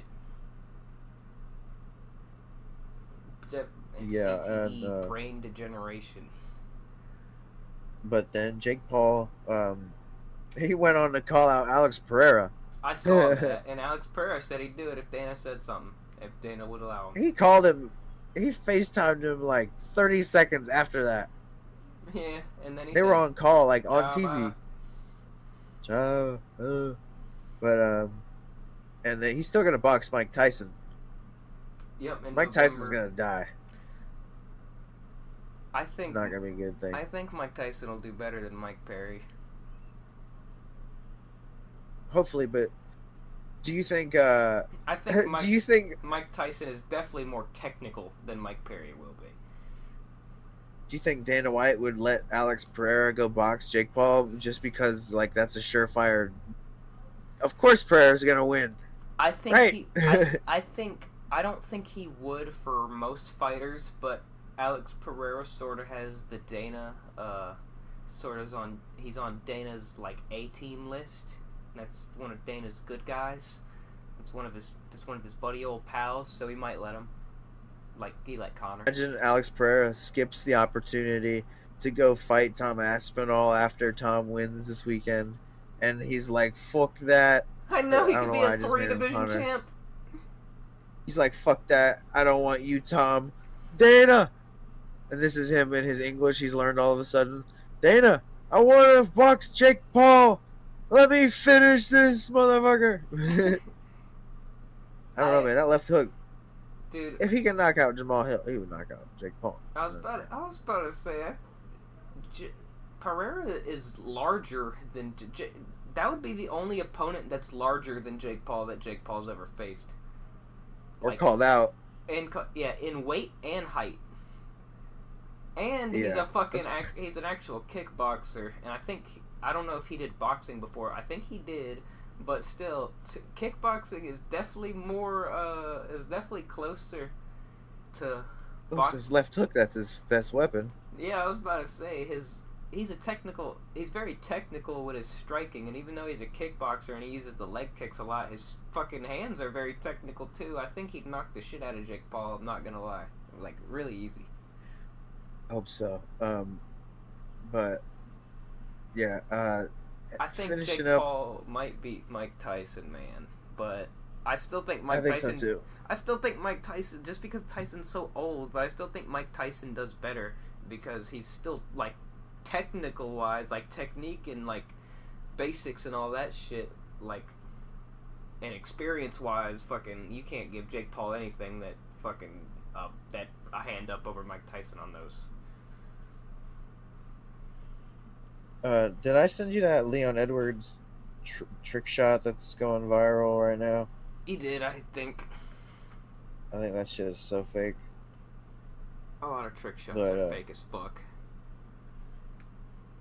yeah, it's like he kicked it into the basket, but what does it say? I'm looking at a news report real quick before I get to my thing. The reason I'm on my phone right now is because we're about to do our top 5 wrestlers in the WWE all time personally. But right now it says wide receiver Xavier Worthy is on track to be the best receiver in his class, according to Andy Reid, and is getting high praise. I saw a play of them throwing a deep ball. It was Mahomes to like a left side weird scramble throw. Great throw by Mahomes. Average catch by Worthy, in my opinion. I thought he would look faster on the field, but he's all right. Anyway, let's do our top 5 wrestlers. All right, my number 5. Who's your number 5? My number 5 is gonna be Booker T. I love Booker T. Booker T's great, man. Entertaining. I'm not gonna lie. Most of my picks are just gonna be Attitude Era. That's really all I know about WWE for real. Because I watched so many of those old skits and I've watched so many of the old matches. Booker T was one of my favorite. I definitely came around during like the 2010s, John Cena, Daniel Bryan type of era, but my number 5 is not too far off from Booker T. R-Truth. Probably a more modern type of Booker T, not as big as fuck or anything, but like very funny black dude. And I mean, R-Truth is like a legendary 24/7 champion, dude. Like he's had that belt like 50 times or some shit like that. It's ridiculous. All right. But he's so funny too. Like I love comedy characters. I like comedy characters too. I do like R-Truth. He didn't make my list, but I like R-Truth. At my number 4, man, I got Sting. The man Sting. He's been fucking everywhere. And that's why I like him. He's my grandpa's favorite wrestler. Sting, I like really? the meme of him. Yeah, I like the meme of him wearing a Sting mask, and he takes the Sting mask off, and he's just got his face paint underneath. Oh, but my number 4 is gonna be Rey Mysterio. The 619 is iconic. His longevity is iconic. He's been around for like 20 years, it seems. Like at least the 2000s, something like that. He's been around since, but he's really good. He's only ever had like one big title run, and it didn't last very long, and it was sad. It sucks for him, but the mask is such an iconic thing. Like the Rey Mysterio mask, man. Tell me you never wanted one of those as a kid. Oh, I love luchador masks. I like Rey Mysterio is my number 3. Oh really? Hell yeah. Yeah, I love Rey Mysterio. Growing up, I always fucking seen Rey Mysterio. Like, he's one of the more 2010s-ish types dude that I've seen. I mean, he was still 2000s, but he wasn't really, like, Attitude Era. Like, early 2000s.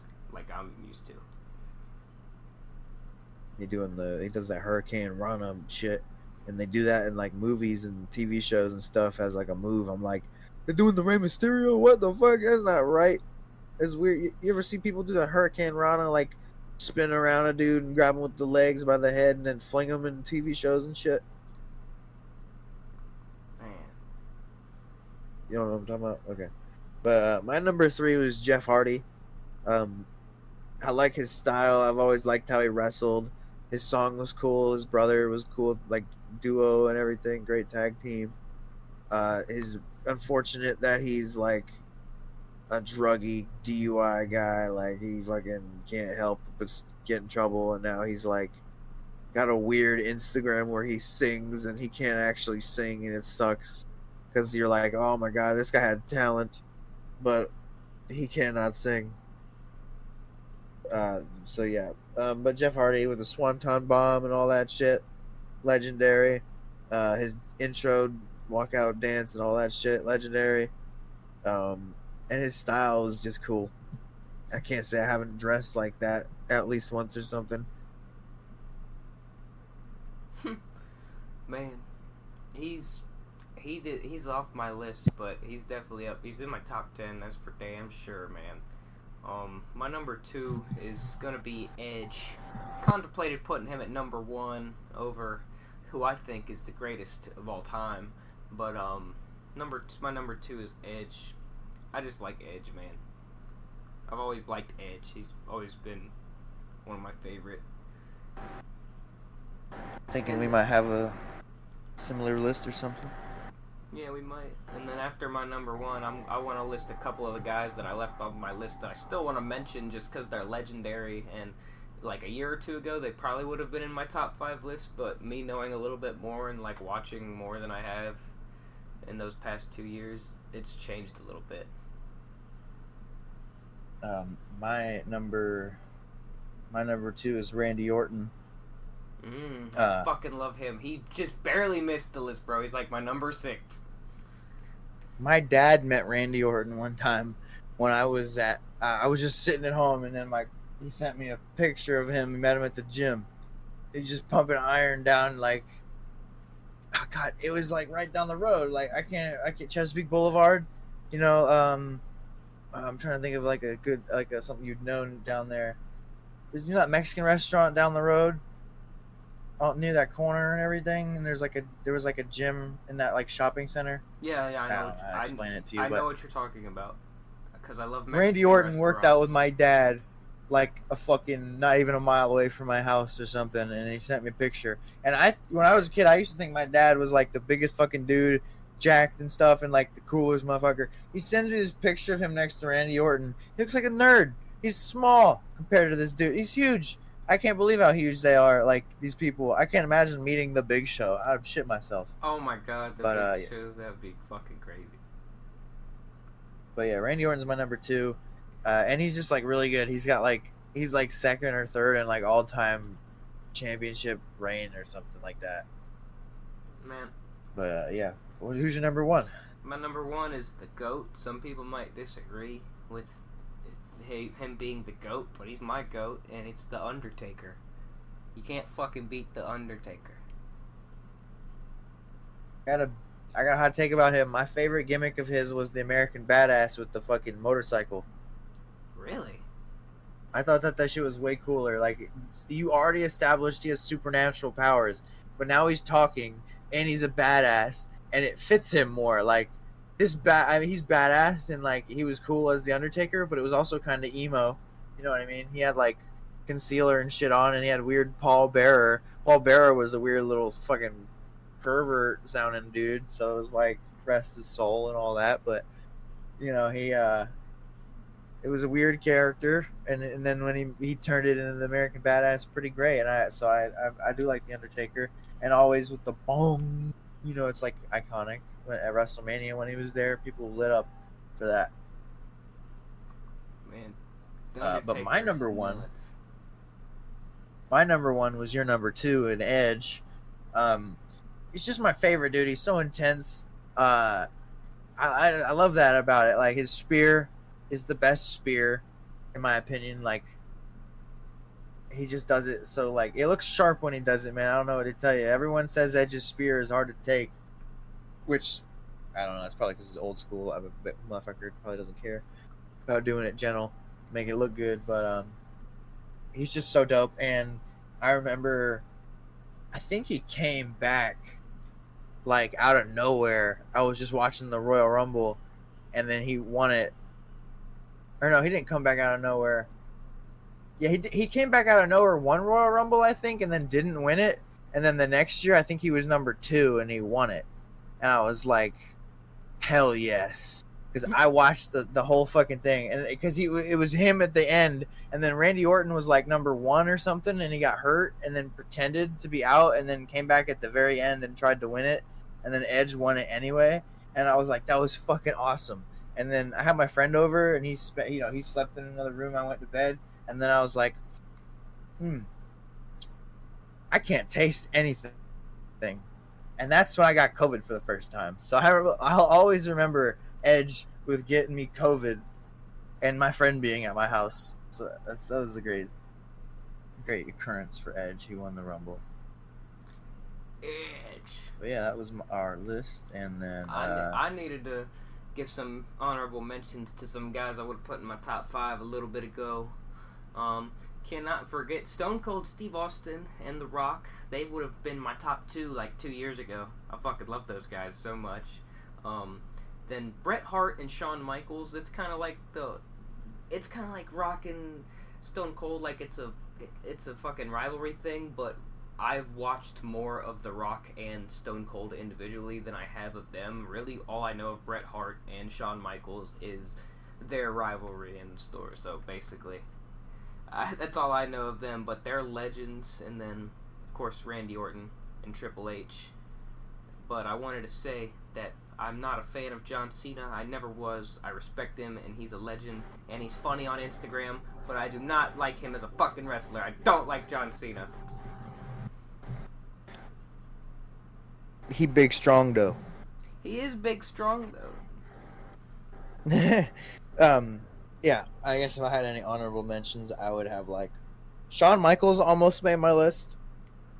And then while you were talking about like older guys and like Attitude Era and all that stuff, I was like Gold Dust. Oh, that guy's such a character. That's like one of the weirdest characters that actually lived up to it. I love Gold Dust. He didn't just die. He didn't just die off. He like that gimmick lived and it worked and it was popular. That's so crazy. Man, Gold Dust, he's such a legend, dude. He's so fucking funny, and I loved when him and Booker T paired up and were a tag team. That was awesome. But hell yeah, WWE. I don't know. I don't know when the next pay-per-view is, but maybe I ought to watch it or something soon. But moving on, if you didn't have anything else to talk about with wrestling. I did not. I had one little thing I want to talk about before we start wrapping up. There was a 14-year-old soccer player professionally debuting in the ML, but it's America, so it's not that cool. But Caleb, I think it's cool. Fucking 14-year-old. I do playing pro sports. His name is like. I think it's cool. I'm just saying, all the dudes on like Barcelona's under 12 team would probably fucking kick his ass. And his team's ass, I'm not gonna lie. Kevin Sullivan. Props to brother. Yeah, man. He's like a German guy or something playing for Philadelphia. I mean, shit. He's young and he's playing in MLS. He's playing in the adult level league.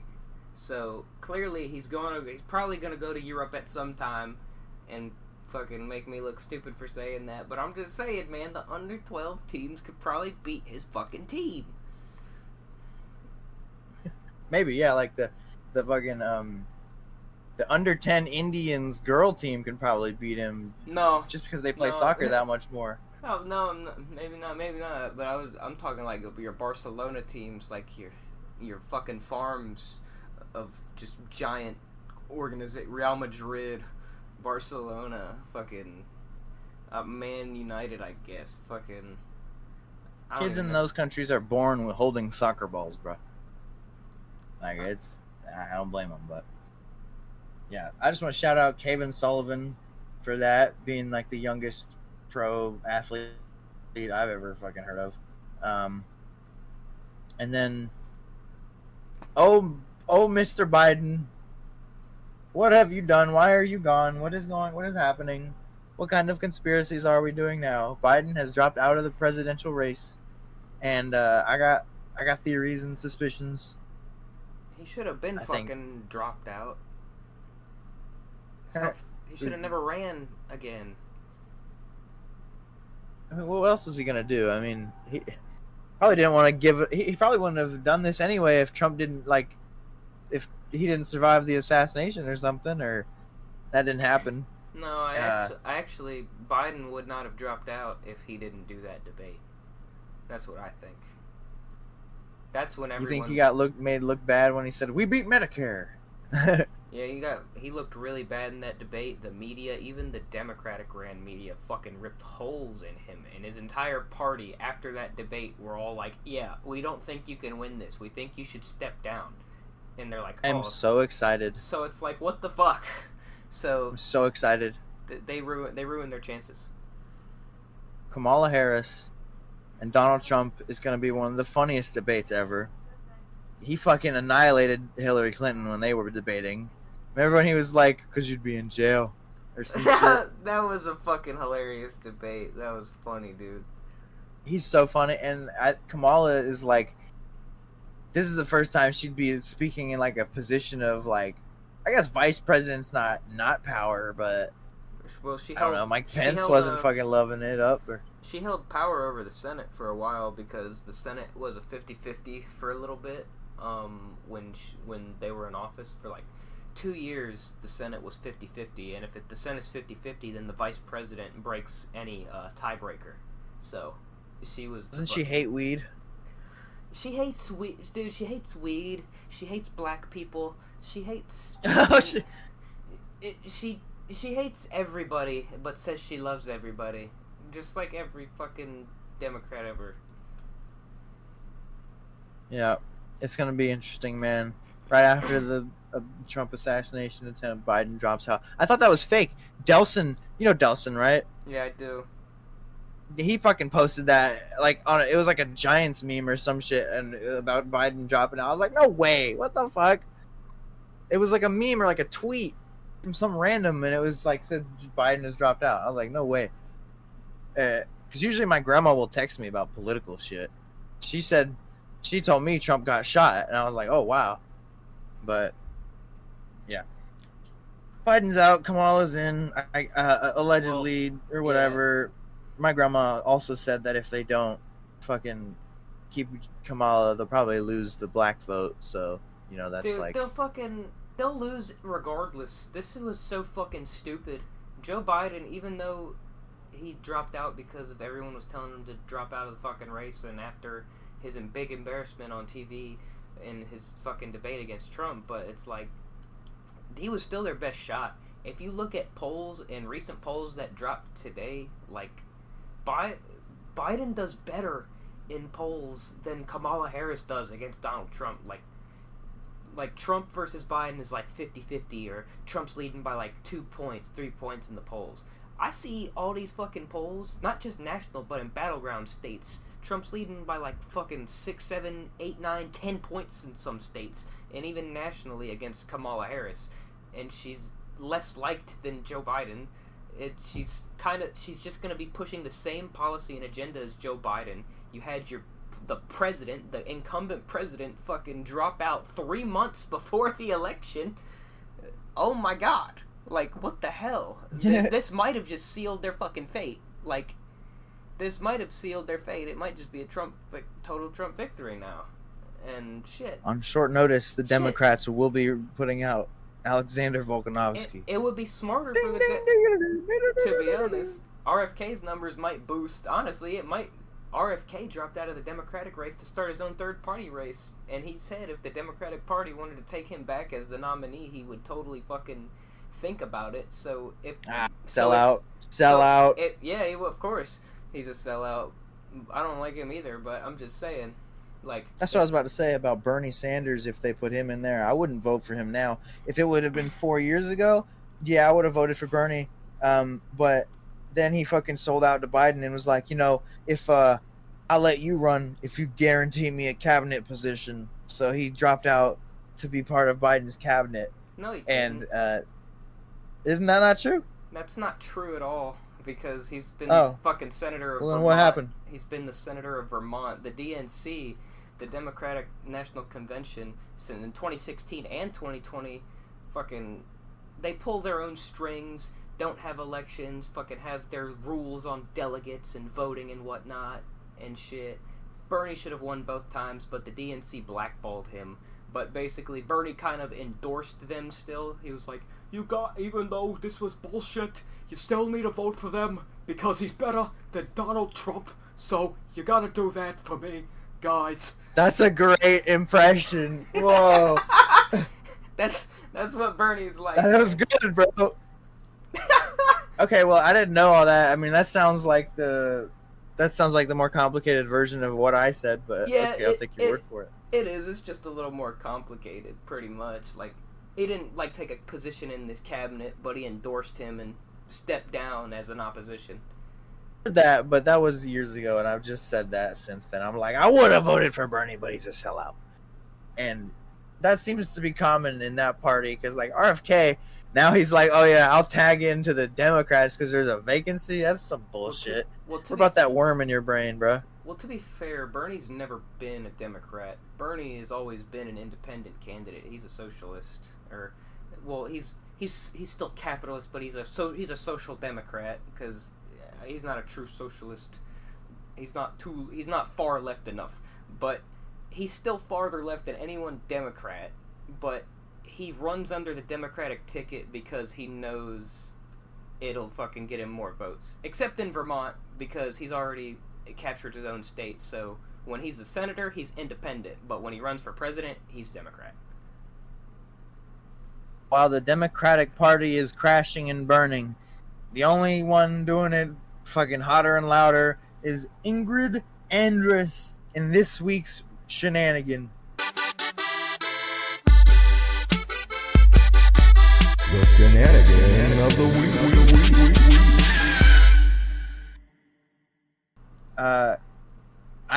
I think Caleb might have a video of it, but she sang the national anthem drunk as shit, and it sounded horrible. And I feel bad for her because I heard she was like an Emmy nominee or some shit or whatever the music nominees are or whatever, because I don't know anything about music or whatever, but she was drunk. She came out. Yeah, she's not anymore. Day. She came out the next day and said, "I'm going to rehab. I need help."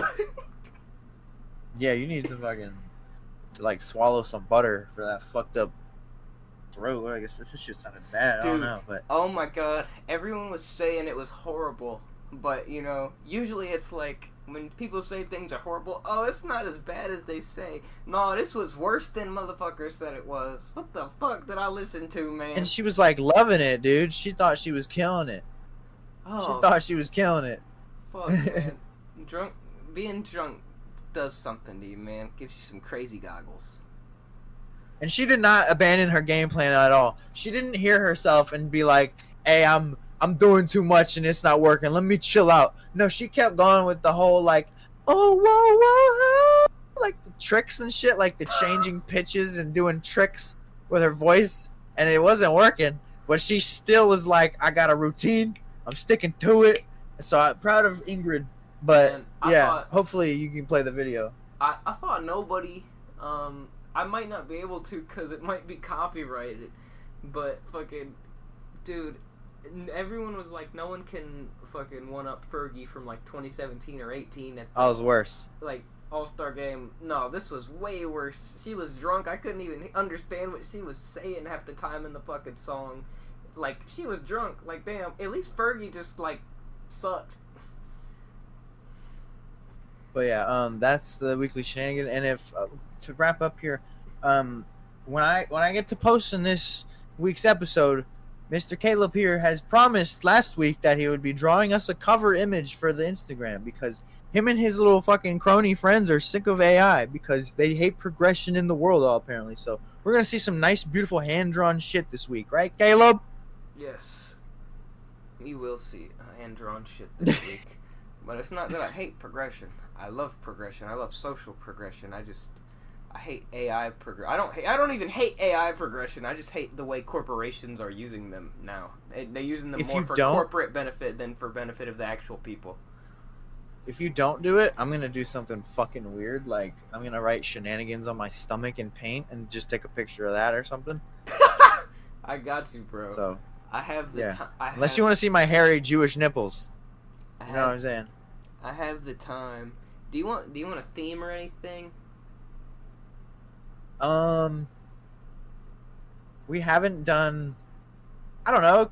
Could you do like Shenanigans, but like the WrestleMania poster type of looking font? Yeah, I could do that. That would be dope.